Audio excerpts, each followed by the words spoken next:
അങ്ങനെ വെറുതെ ഇരുന്ന സമയത്ത് കുറച്ച് ചിക്കൻ മേടിച്ചിട്ട് കോലെ കുത്തി ഫ്രൈ ചെയ്തെടുക്കാന്ന് വിചാരിച്ചു കേട്ടോ. അതിന് വേണ്ട സാധനങ്ങളൊക്കെ വാങ്ങി വെച്ചിട്ടുണ്ടായിരുന്നു. അതിന്റെ പേരൊന്നും എനിക്കറിയത്തില്ല. അങ്ങനെ ഉണ്ണിക്കുട്ടൻ വേണ്ട രീതിക്ക് അതിന്റെ മേലെ നല്ല മസാലയൊക്കെ തേച്ച് നല്ല സെറ്റപ്പ് ആക്കി കേട്ടോ. വീടിന്റെ ഉള്ളിൽ തന്നെ വെച്ചിട്ടാണ് ചെയ്യുന്നത്. കനലൊക്കെ ഉണ്ടാക്കിയെടുത്ത് അങ്ങനെ ഉണ്ണിക്കുട്ടൻ അതിനെ തിരിച്ചും മറിച്ചും ഇട്ട് നല്ല മുരിച്ചും കരിച്ചും ഒക്കെ എടുത്തു കേട്ടോ.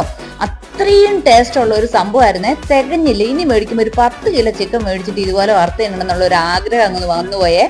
നമ്മൾ വരുന്നതിന്റെ ഒരു ഉണ്ണിക്കൂട്ടം പിന്നെ അതിൻ്റെ ഉള്ളിൽ നിന്ന് ഒരു കഷ്ണമൊക്കെ അടിച്ചു മാറ്റി തിന്നുന്നുണ്ടായിരുന്നു കേട്ടോ. എന്ത് ടേസ്റ്റ് ആയിരുന്നു എന്ന് ചോദിച്ചാൽ പറയണ്ട. കാരണം നമ്മുടെ ശരീരത്തിന് വേറെ ദോഷങ്ങളൊന്നുമില്ല.